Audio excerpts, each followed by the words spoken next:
Bonjour à tous et bienvenue dans cette nouvelle vidéo, qui aurait dû sortir normalement hier, donc dimanche, et qui malheureusement n'a pas pu sortir suite à un petit problème technique. Donc je vous retrouve aujourd'hui avec un format filmé sous forme de téléphone. J'espère que la qualité sera suffisante, en tout cas que la qualité du son ne sera pas trop désagréable pour vous. Promis, la semaine prochaine, je reviens à nouveau avec l'appareil photo. Petit souci de formatage de carte SD et malheureusement, je n'avais pas de carte en réserve. Donc il va falloir m'accepter avec, ce format pour cet épisode. Donc je m'en excuse d'avance, promis, la semaine prochaine vous aurez de nouveau la qualité visuelle et la qualité audio auxquelles je vous ai habitué depuis ce début d'année. Alors, pour ceux et celles qui arriveraient pour la première fois sur cette chaîne, moi je suis Christelle, c'est moi qui anime ce podcast semaine après semaine. Généralement mes épisodes sortent le dimanche et aujourd'hui exceptionnellement il sort un lundi en fin d'après-midi. Toutes mes excuses. Alors de quoi on va parler cette semaine? Alors avant qu'on démarre, vous me retrouvez sur les réseaux sociaux, sur Ravelry, sur Instagram, sous le pseudo d'Emaille et moi, en un seul mot comme d'habitude. Je vous l'inscris en bas de cet écran. Généralement je vous fais des podcasts traditionnels avec voilà, un petit peu de blabla, des acquisitions de laine, je vous parle de fil de tricot puisque ici vous êtes sur une chaîne de tricot, je vous parle d'objets terminés et je vous parle d'objets en cours, et puis après au fur et à mesure de mes envies je vous emmène voilà, sur d'autres thèmes, mais toujours autour de l'art du fil de manière générale. Alors de cette semaine, je vais vous emmener dans un format un tout petit peu différent. Alors ça reste un podcast basé sur le terme du tricot, mais cette semaine, j'ai eu envie de vous emmener dans ma façon, ou du moins dans mon besoin de replanifier ma fin d'année pour préparer mes cadeaux faits main. Alors oui, cette année, alors oui, vous allez me dire c'est un petit peu tôt, mais il n'est jamais trop tôt pour planifier ses cadeaux de Noël. Donc effectivement, on est fin juin, il nous reste 6 mois avant Noël, on est milieu d'année, et je me rends compte que je n'ai pas beaucoup avancé sur mes cadeaux de Noël. J'en ai en fait réalisé 2 microscopiques, j'ai fait 2 bonnets pour 2 layettes. En gros, c'est pas bien. C'est pas bien. Cette année, en 2023, j'ai à cœur de tricoter énormément de cadeaux faits main. Alors tricoter, crocheter, enfin vous verrez, c'est de l'art du fil. Mais j'ai besoin de m'asseoir aujourd'hui et je vais le faire avec vous pour savoir à qui je veux tricoter ou enfin qui je veux offrir des objets faits main, parce que je vais pas offrir à tout le monde. Je vais offrir vraiment aux personnes qui me sont proches, que j'aime particulièrement et qui sauront reconnaître la valeur d'un objet tricoté ou fait main en tout cas. Donc à qui je veux le faire, ce que je veux faire et comment je vais le faire. Et voilà, donc j'ai eu envie de vous partager ce processus et c'est un petit peu à travers ça que je vais vous emmener aujourd'hui tout au long de cette vidéo. Alors ce sera certainement une vidéo plus courte que d'habitude. La semaine prochaine, je reviendrai avec un épisode de podcast traditionnel, avec tout ce dont vous avez l'habitude, mais j'espère que le contenu de cette semaine va vous plaire.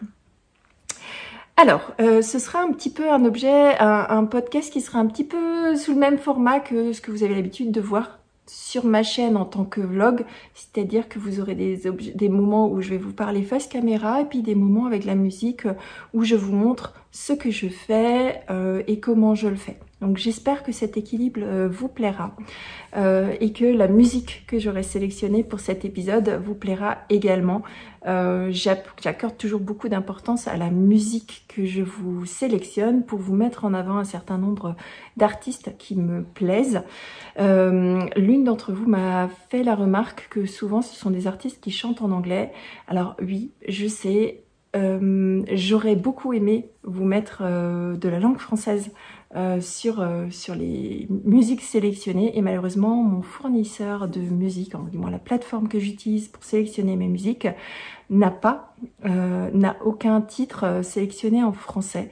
Et vous savez que c'est extrêmement compliqué alors vous le savez ou vous le savez pas, mais c'est extrêmement compliqué quand on fait de la publication de contenu de pouvoir sélectionner des musiques parce qu'elles sont soumises à un certain nombre de droits d'auteur où vous devez vous affilier, enfin du moins vous devez vous inscrire, soit choisir des musiques qui sont libres de droit, et dans ce cas-là voilà, sélectionner dans une certaine bibliothèque. Moi j'ai fait le choix de m'inscrire sur une plateforme où je peux sélectionner les titres enfin, du moins une plateforme qui me donne plus d'accès à plus de titres, mais malheureusement elle ne fournit pas de titres en français, c'est essentiellement des titres sans parole ou des titres en anglais. Donc voilà, c'était petit aparté. Donc maintenant, on rentre dans le vif du sujet. Comment je prépare ma liste, ou du moins mon organisation, pour m'assurer que mes proches et ceux que j'aime aient un cadeau fait main. Donc dans cette première étape, je vais d'abord commencer par lister. Et donc pour ça, je vais prendre un papier et je vais vous montrer mes gestes tout à l'heure. Lister les personnes pour qui je voudrais tricoter un cadeau, tricoter ou crocheter. Alors elles sont pas trop nombreuses, donc c'est plutôt... enfin elles sont pas trop nombreuses. Si elles sont nombreuses, ça dépend comment vous voyez la chose, mais pour moi je trouve qu'elles sont pas trop nombreuses. Je voudrais tricoter, les personnes pour lesquelles je voudrais tricoter, ce sont déjà les 3 hommes importants de ma vie. Donc ces 3 hommes, ce sont mon mari, mon fils et mon papa. Donc ensuite, je voudrais tricoter quelque chose pour ma fille.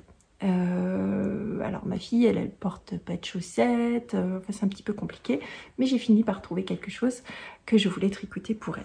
Ensuite, je voudrais tricoter quelque chose pour ma maman. Pareil, ma maman, très proche de mon cœur. Donc finalement, quand je fais le point, j'ai mon cocon familial, on va dire celui avec lequel je vis au quotidien, ainsi que mes parents.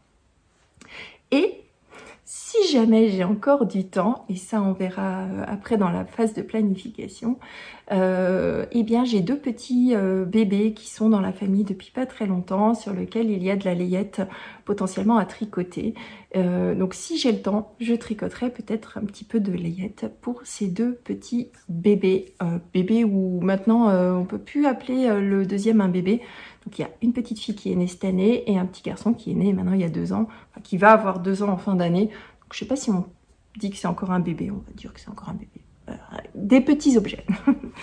Donc voilà, donc ces personnes-là, je vais commencer par inscrire sur une grande feuille A4 blanche ou à carreaux, je vais inscrire qui ils sont et la taille à tricoter. Parce que pour moi, pour planifier, c'est important de savoir est-ce que je dois tricoter une grande taille, une petite taille, pour pouvoir savoir combien de temps vont me prendre chacun de ces objets. Donc je vous emmène tout de suite pour faire cette liste. Alors n'hésitez pas, si jamais le cœur vous en dit, à faire cet exercice en même temps que moi, parce que je pense que c'est quand même très important d'aborder toute cette période de fin d'année pour que ce soit un plaisir et pas une obligation, et de pas se retrouver au mois de novembre à devoir tricoter en urgence, dans le stress, dans la hâte des cadeaux de fin d'année, et finalement se sentir frustré parce qu'on n'a pas pu arriver à offrir tout ce qu'on vous voulait. Donc voilà, donc c'est un petit peu la raison aussi de cette démarche. Donc je vous emmène tout de suite sur cette prise de notes et je vous invite à faire de même en même temps que moi.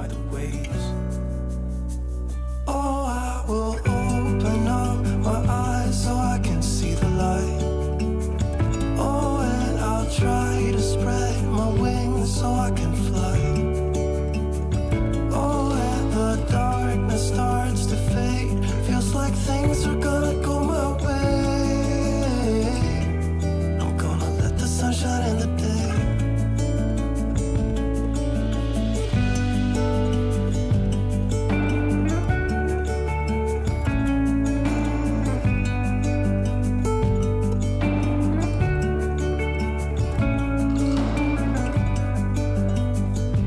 Alors voilà, maintenant que je sais exactement quelle taille et quelles personnes vont recevoir des objets faits main, je peux maintenant définir ce que je veux faire pour chacun d'entre eux.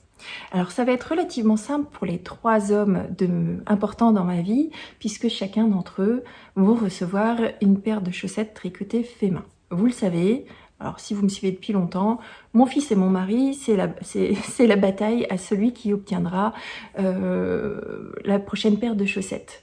Mais figurez-vous que depuis que mon papa a reçu sa première paire de chaussettes tricotées main, eh ben, désormais, j'ai les 3 hommes de ma vie qui me font des petits signaux en me disant « moi, pour la prochaine, moi, pour la prochaine ». Donc, je sais que pour cette fin d'année, je vais devoir tricoter 3 paires de chaussettes pour hommes, une pour chacun de mes hommes. Alors, la chose qui est intéressante, c'est qu'ils ont tous les 3 la même pointure, ou plus ou moins la même pointure. Mon père et mon mari font du 42,5. Mon fils fait du 43. Donc, ce sera relativement facile à tricoter. Je vais faire 3 paires de chaussettes, une un tout petit peu plus longue que les autres. Les 3 portent des chaussettes tricotées en 72 mailles. Donc, finalement, 3 paires de chaussettes, je vais noter ça tout de suite ou tout à l'heure sur ma petite feuille. Et on le fera ensemble aussi. Ensuite, pour ma fille, alors je regarde là puisque j'ai pris des petites notes quand même hein, pour me souvenir de quoi je voulais vous parler. Pour ma fille, je voudrais lui tricoter un pull. Alors c'est une plus grosse pièce, ma fille elle a fait une taille adulte, elle a 17 ans, par contre par pur bonheur elle fait une toute petite taille puisqu'elle fait un tour de poitrine de 86 cm, donc ça ira plus vite que pour moi, mais ça restera un pull quand même long à tricoter. Alors pour ma fille, j'ai vu 2 choses qui pourraient lui plaire. La première, c'est qu'elle m'avait demandé il y a quelque temps un pull Pac-Man.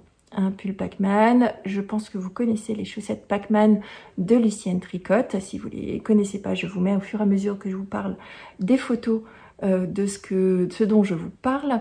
Donc j'avais trouvé ces chaussettes Pac-Man, mais j'ai aussi dans ma bibliothèque le patron du pull Pac-Man. Je ne sais pas si beaucoup d'entre vous le savent, mais avant de sortir les chaussettes, Lucienne Tricotte avait sorti le pull avec le même motif. Et ma fille étant une fan de cet univers très geek, c'est un modèle qui pourrait lui plaire. Mais, il y a un mais, et c'est pour ça que je ne suis pas encore totalement décidée, Andrea Mori a sorti très récemment un autre pull, un pull à capuche, cette fois-ci en version un petit peu oversize, version crop et oversize. Elle a sorti un pull à capuche qui s'appelle le Traveler. Traveler qui est actuellement en train d'être tricoté par Lysandre Ourdin et Elodie de la chaîne Knitting Journey, et qui me plaît énormément et qui je pense lui plairait aussi énormément. Donc là, je sais que je vais faire un pull pour ma fille, mais je ne sais pas encore exactement le modèle. Donc le Traveler, comme pour le reste, hein, vous avez dû voir ici, j'ai dû vous mettre une photo pour que vous voyez de quoi je vous parle. Mais voilà, donc pour ma fille, ce sera un des 2 pulls. Alors, sachant que le Pac-Man, c'est un pull en fingering, mais par contre que le Traveler, oui, c'est un pull qui est en sport, donc un petit peu plus épais, qui pourrait être potentiellement plus rapide à tricoter. Par contre, c'est un pull oversize et en plus avec une capuche. Donc finalement, l'un dans l'autre, je pense que je suis... je sais même pas si je serais pas plus rapide à tricoter le pull en fingering. Donc voilà, donc ce sera l'un de ces 2 pulls. Pour ma maman, je voudrais lui tricoter une écharpe châle, donc un châle à un écheveau. Et pour ça, j'ai 2 possibilités. J'attends avec grande impatience le châle à un écheveau qui s'appelle Monarque, que Laura de la chaîne Laine Poudrée est en train de designer.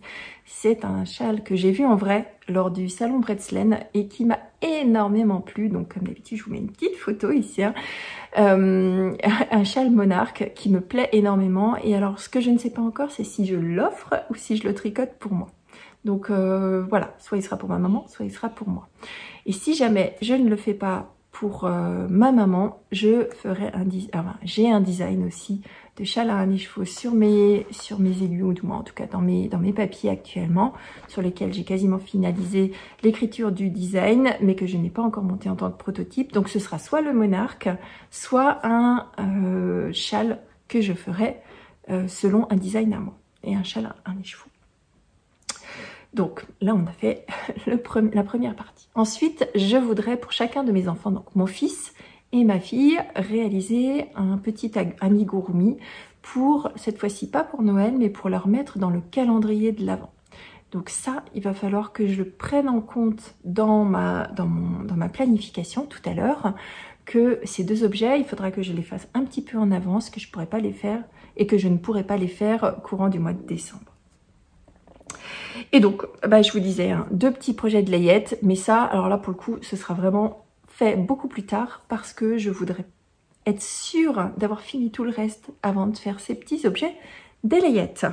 Donc, maintenant que je vous ai détaillé ce que je voulais tricoter, eh bien, on va aller inscrire ensemble sur votre papier pour vous et sur mon papier pour moi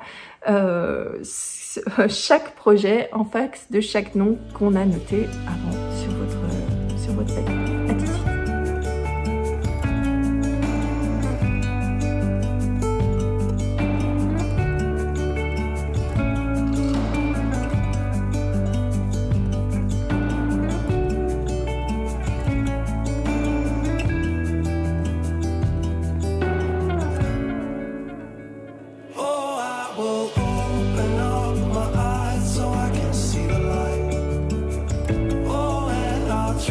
Alors maintenant qu'on sait qui va recevoir quoi et tout ça, il est temps de planifier tout ça. Parce que c'est bien beau de faire des listes, mais des listes sans savoir exactement si j'ai le temps de tricoter et comment je vais le tricoter pour faire de manière sereine, ce serait quand même une hérésie. Alors pour cela, on est au mois de juin, ce sera offert au mois de décembre. J'ai calculé, il y a 6 mois qui sont devant moi pour pouvoir tricoter tous ces objets. Je vais considérer qu'il y a à peu près 4 semaines par mois. Alors, je sais, il n'y a pas 4 semaines par mois, il y a 4 semaines et demie. Mais on va considérer que le et demi de chaque mois, c'est ma marge de sécurité pour être sûr que si jamais je suis un petit peu en retard, eh bien, j'ai encore une demi-semaine à chaque fois pour rattraper mon retard. Donc, 6 mois, 4 semaines sur chaque mois, ce qui fait 24 semaines. Par contre, il faut que je prenne en compte, et vous aussi, il faut prendre en compte les aléas que vous pourriez avoir tout au long de l'année, ou du moins les semaines sur lesquelles vous savez que vous ne pourrez pas tricoter. Moi, j'en ai plusieurs, et donc il faut que je ne pourrai pas ou pas assez tricoter, pour plein de raisons. Alors, si je reprends avec vous, moi, je sais que, par exemple, mois de juillet-août, il y a plusieurs semaines, 2 semaines en l'occurrence, où je ne pourrais pas tricoter sur mes cadeaux pour ma famille. Tout simplement parce que je pars en vacances avec eux. Et je vais quand même pas leur tricoter sous le nez les objets que j'ai l'intention de leur offrir en fin d'année. Donc pendant ces 2 semaines d'été, je ne pourrai pas tricoter ces objets-là. Et donc, je prends mes 24 semaines, je retire ces 2 semaines d'été. Et donc, eh bien, il n'en reste déjà plus que 22. Ensuite, le mois de décembre, je voudrais éviter d'être dans le stress de devoir tricoter vraiment la dernière semaine juste avant Noël. Donc c'est -1, il ne reste déjà plus que 21 semaines. Je sais aussi que Noël c'est le 24, donc la dernière semaine du mois de décembre, je ne peux pas la compter, donc encore -1, il ne me reste plus que 20 semaines. Ensuite, il faut que je prenne en considération un certain nombre de déplacements professionnels. J'ai 2 semaines au mois d'octobre où je serai en déplacement et ce sont des très gros déplacements d'1 semaine. Je vais peut-être tricoter par-ci par-là, mais je préfère ne pas les compter. Donc là, il ne reste plus que 18 semaines. Donc vous voyez, 24, on descend à 18. 18 semaines, eh bien, c'est pas très long pour pouvoir tricoter tout ça, tout ce que j'ai prévu de tricoter. Alors, je vais répartir ces 18 semaines de manière un peu uniforme parce que vous savez que moi j'aime être multi en cours. Je n'aime pas faire que un projet, puis après l'autre, puis après le suivant. Donc je vais essayer de répartir ces 18 semaines en 3 grandes périodes. Donc la période juillet-août, pendant laquelle je pourrais tricoter environ pendant 6 semaines. La période septembre-octobre, dans laquelle je vais avoir à nouveau 6 semaines pour tricoter. Et la période novembre-décembre, où là encore, j'aurai 6 semaines. Donc 3 grosses périodes de 6 semaines pour pouvoir tricoter la totalité de ces projets. Et donc ces périodes de 6 semaines, je vais faire 3 colonnes différentes en face de chaque nom des personnes pour qui je veux tricoter, et pour pouvoir après mettre dans chacune des cases ce que je vais tricoter, à quelle période et pour qui. Allez, c'est parti, je vais créer ces fameuses colonnes. I'm gonna let the sun shine in the day.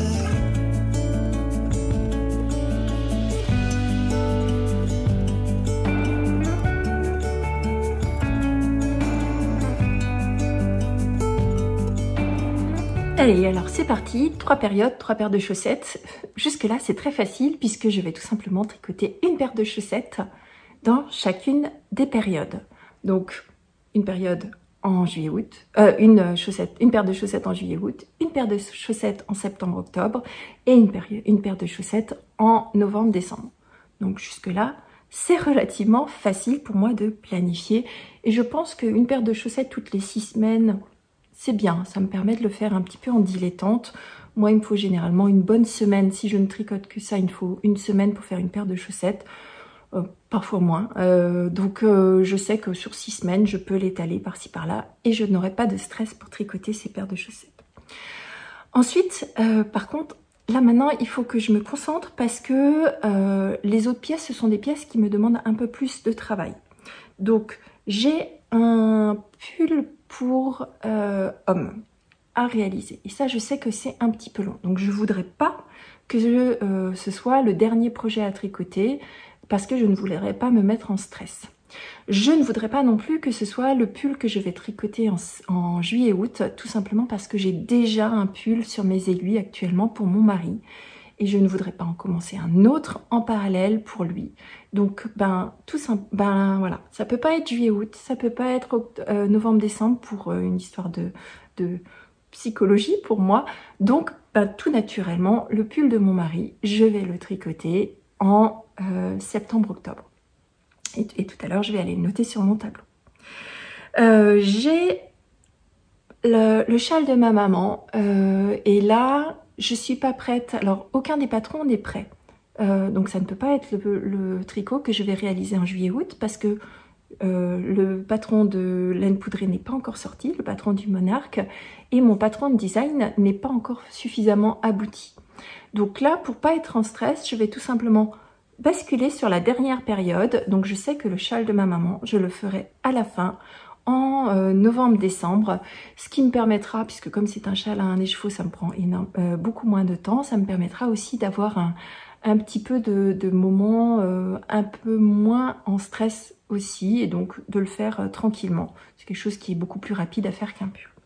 Et donc tout naturellement, je vais devoir démarrer sur la période de juillet-août par le pull de ma fille. Donc là, ça tombe bien.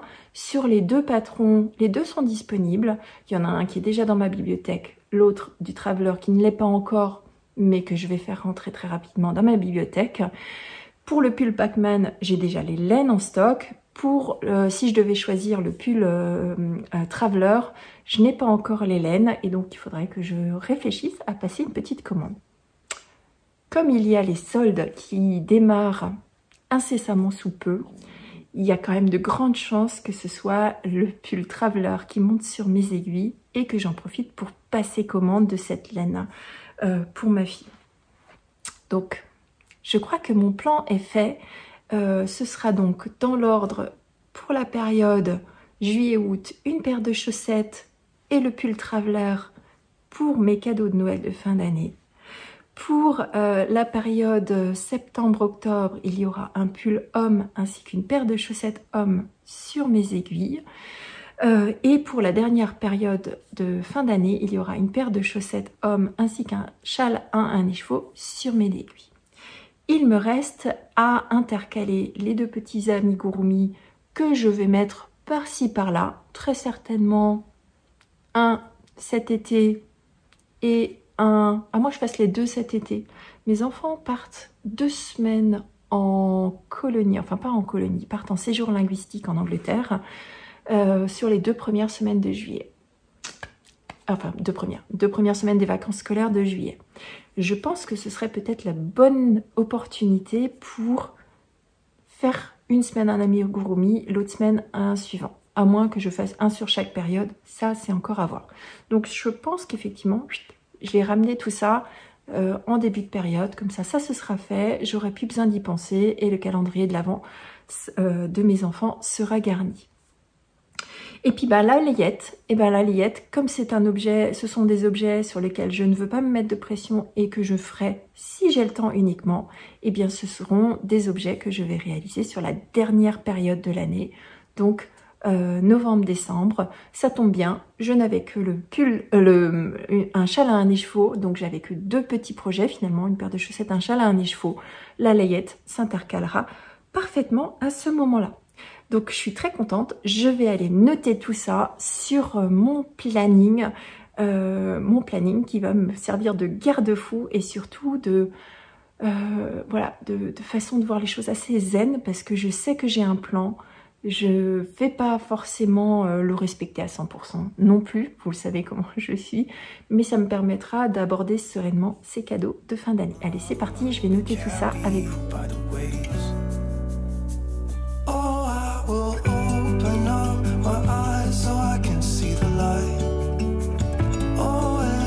Try to spread my wings so I can fly.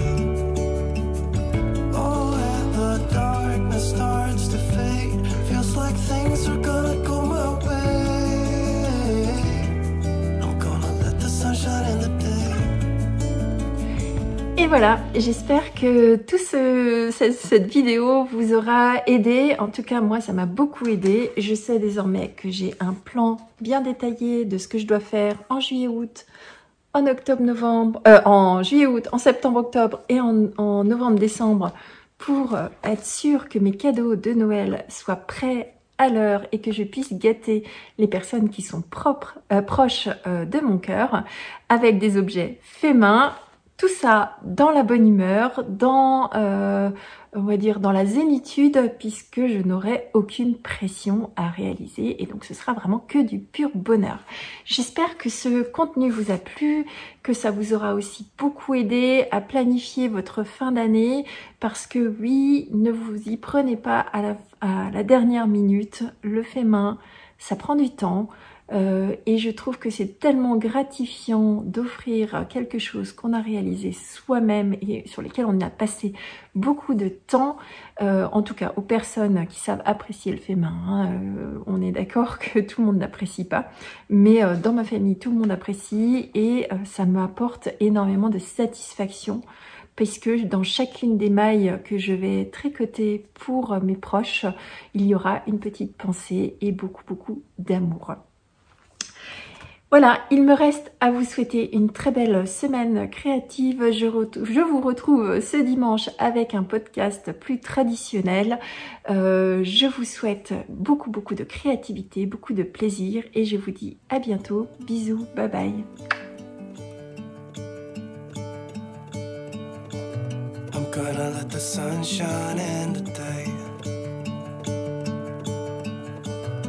Trying to make this darkness go away. I'll paint with colors and I'll sing until my lungs give out. I'm gonna let the sun shine in